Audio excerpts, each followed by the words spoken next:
JRP ശരിക്കും 2016 മുതൽ NDA മുന്നണിയുടെ കൂടെ നിൽക്കുന്നതാണ് ശരിക്കും JRP. അതിൻ്റെ ഇടയിൽ ഈ ഇടക്കാലം കൊണ്ട് കുറച്ചൊന്ന് വിട്ടുനിന്നു, വീണ്ടും NDAയിൽ തന്നെ നിന്നു. അപ്പോൾ ഈ ഇത്രയും കാലം NDAയുടെ ഒപ്പം നിന്നിട്ട് മുന്നണി എന്നുള്ള ഒരു മര്യാദ അവർ ശരിക്കും പാലിച്ചിട്ടില്ല. മുന്നണി എന്നുള്ള മര്യാദ എന്ന് പറയുമ്പോൾ മുന്നണിയിലുള്ള ആളുകളെയും കൂടെ സപ്പോർട്ട് ചെയ്ത് കൂടെ കൊണ്ടുപോവുക എന്നുള്ളൊരു വ്യവസ്ഥയുണ്ടല്ലോ. എല്ലാ രാഷ്ട്രീയ പാർട്ടികളും അതാണല്ലോ ചെയ്യുന്നത്. പക്ഷേ NDAയിൽ അങ്ങനത്തെ ഒരു സംഭവമില്ല. ഇപ്പോൾ നമ്മൾ ആദ്യം തൊട്ട് അവസാനം വരെ ഒറ്റയ്ക്ക് നിൽക്കുന്ന അവസ്ഥ, പേര് മാത്രം NDA എന്നുള്ള ഒരു ലെവലിലാണ് ശരിക്കും നിൽക്കുന്നത്. അപ്പോൾ അതുകൊണ്ട് ശരിക്കും നമ്മളുടെ പ്രസ്ഥാനത്തിന്, നമ്മുടെ ആളുകൾക്കൊന്നും യാതൊരു പ്രയോജനമില്ല. പ്രയോജനമില്ലാതെ വെറുതെ എന്തിനാണ് ഇങ്ങനെ നിന്ന് നമ്മളൊക്കെ BJP എന്നുള്ള ഒരു പറച്ചിലും, അതുകൊണ്ട് യാതൊരു പ്രയോജനമില്ല. അപ്പോൾ ആളുകളുടെ ഇടയിലൊക്കെ ഭയങ്കര പ്രശ്നങ്ങൾ, ഇത് ഒരുപാട് ഈ എന്താ വർഷങ്ങളായിട്ട് ഈ സംഭവം ഉണ്ട് ശരിക്കും ആളുകളുടെ ഇടയിൽ. അത് നമ്മൾ ഇന്നല്ലെങ്കിൽ നാളെ അതിനൊരു മാറ്റം ഉണ്ടാവും എന്നുള്ളൊരു പ്രതീക്ഷയിൽ അങ്ങനെ നിൽക്കുമായിരുന്നു. പക്ഷേ ഇതിന് യാതൊരു മാറ്റവും ഇല്ല എന്നുള്ളത് കൊണ്ട് എന്തായാലും ഇങ്ങനെ നമ്മൾ നിൽക്കേണ്ട, നമ്മൾ ഒറ്റയ്ക്ക് നിൽക്കുക എന്നുള്ളൊരു നിലപാട് ആളുകളുടെ ഇടയിൽ.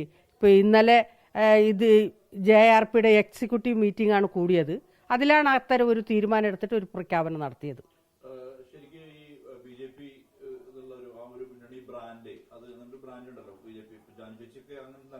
അതെ, ഞാൻ ശരിക്കും BJP അല്ല, പക്ഷെ എന്നെ എല്ലാവരും BJP എന്നാണ് പറയുന്നത്. അപ്പോൾ എന്നാൽ NDAയുടെ ഭാഗത്തുനിന്ന് അങ്ങനെ എന്തെങ്കിലും ഒരു സപ്പോർട്ട് ഉണ്ടോ എന്ന് ചോദിച്ചാൽ അത് ഒന്നും ഇല്ലതാനും. അപ്പോൾ ഞങ്ങൾ ശരിക്കും JRP ഒറ്റയ്ക്ക് നിൽക്കുന്ന അതേ രീതിയിൽ തന്നെയാണ് നിൽക്കുന്നത്. അത് പിന്നെ NDA എന്നുള്ള ഒരു പേര് ബാലായിട്ട് അത് നിർത്തേണ്ട ആവശ്യമില്ലല്ലോ.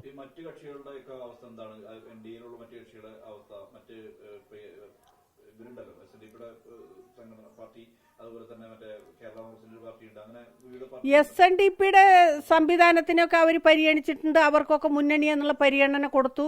അങ്ങനെ ഇപ്പോൾ ബോർഡ് കോർപ്പറേഷൻ പോലുള്ള സംവിധാനത്തിൽ അവരുടെ ആളുകളെ നിയമനം നടത്തിയിട്ടുണ്ട്. അത്തരം കാര്യങ്ങളൊക്കെ അതിൽ അവർ ചെയ്തിട്ടുണ്ട്. JRPക്ക് അങ്ങനത്തെ യാതൊരുവിധ സംഭവം ഇന്ന് വരെയും ചെയ്തിട്ടില്ല.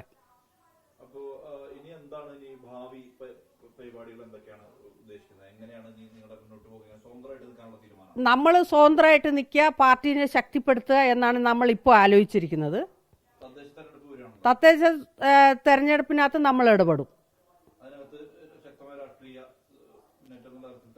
ഇടപെടൽ നടത്തും നമ്മൾ. അല്ല, അങ്ങനത്തെ ഒരു നീക്കവും ഇപ്പോൾ ഇല്ല. ഞങ്ങൾ സ്വതന്ത്രമായിട്ട് നിൽക്കുക, പാർട്ടി ശക്തിപ്പെടുത്തുക, പഞ്ചായത്ത് തെരഞ്ഞെടുപ്പ് പോലെയുള്ള കാര്യങ്ങൾ വരുമ്പോൾ അതിനകത്ത് ഇടപെടൽ നടത്തുക. അങ്ങനെയാണ് ഇപ്പം ഞങ്ങൾ തീരുമാനിച്ചിരിക്കുന്നത്.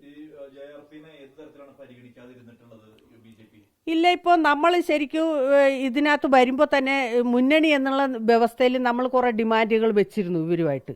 ഇപ്പോൾ ആദിവാസികൾ തിങ്ങിപ്പാർക്കുന്ന പ്രദേശങ്ങൾ പട്ടികവർഗ പ്രദേശമാക്കണം, അത് കേന്ദ്ര പാർലമെൻറ്റിൽ പാസ്സാക്കേണ്ടതാണ്.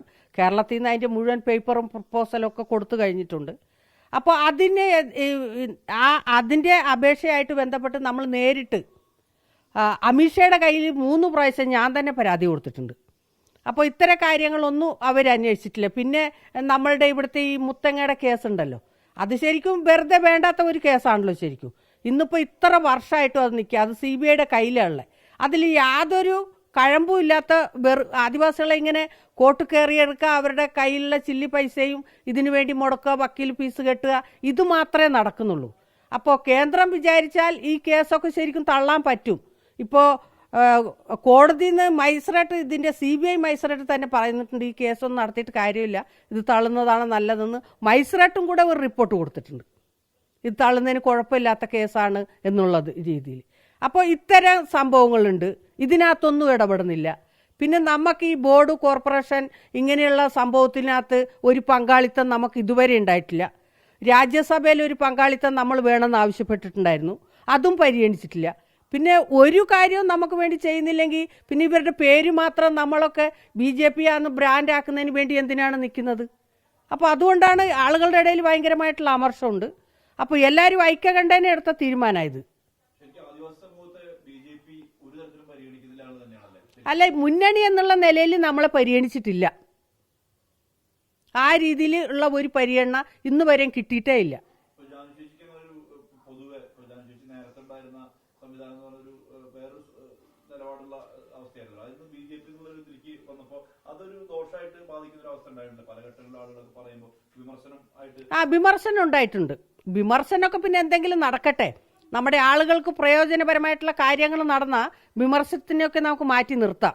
ആളുകളുടെ ജീവിത പ്രശ്നത്തിന് പരിഹാരമാണല്ലോ നമ്മൾ കാണുന്നത്. അതിനുവേണ്ടി വിമർശനം എന്തും നമ്മൾ കേൾക്കാനും തയ്യാറാണ്. പക്ഷെ അത്തരം സംവിധാനം ഒന്നും ഉണ്ടാവുന്നില്ല, വെറു വിമർശനം മാത്രം. അപ്പോൾ അത് നമ്മൾ ഇങ്ങനെ നിലനിർത്തേണ്ട ആവശ്യമില്ലല്ലോ. ഈ നേരത്തെ കുറച്ചുകൂടി ശക്തിമത്തായിട്ടുള്ള ഒരു പ്രവർത്തനമായിരുന്നു ഗീതാനന്ദ മാഷും ഒരുമിച്ചുണ്ടായിരുന്നത്. കാരണം അതൊരു വലിയൊരു മുന്നേറ്റമായിരുന്നു ശരിക്കും ഇവിടെ ഗോത്ര മഹാസഭ. അത്തരം ആ ഒരു സംഘടന തലത്തിലേക്ക് ആ തരത്തിലേക്ക് സഹകരിച്ച് പ്രവർത്തിക്കാൻ ഇല്ല. ഗോത്ര മഹാസഭ ഇപ്പോഴും ഇതായിട്ടില്ല.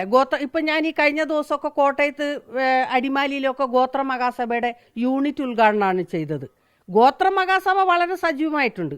പൊളിറ്റിക്കൽ എന്നുള്ള നിലയിലാണ്. ഗോത്ര മഹാസഭ പൊളിറ്റിക്കൽ അല്ലല്ലോ, അതൊരു സമുദായ സംഘടന എന്നുള്ള നിലയിലാണ് ഗോത്ര മഹാസഭയെ ഞങ്ങൾ നിലനിർത്തിയിട്ടുള്ളത്.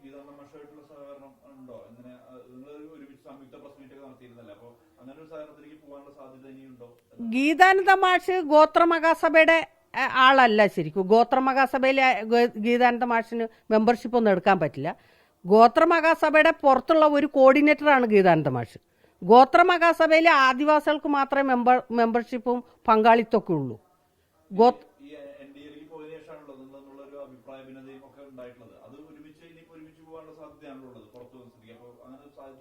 ഇല്ല, അങ്ങനെ ഒരു സാധ്യതയൊന്നും ഞാൻ ഉദ്ദേശിക്കുന്നില്ല. എന്തായാലും ഞങ്ങൾ ഒറ്റയ്ക്ക് നിന്ന് പ്രസ്ഥാനത്തെ ശക്തിപ്പെടുത്തുക, സംഘടനയെ ശക്തിപ്പെടുത്തുക, അത്തരം സംഭവങ്ങളിലേക്കാണ് ഞാൻ ശരിക്കും കൂടുതൽ ശ്രദ്ധ എടുക്കാൻ പോകുന്നത് ഇനി.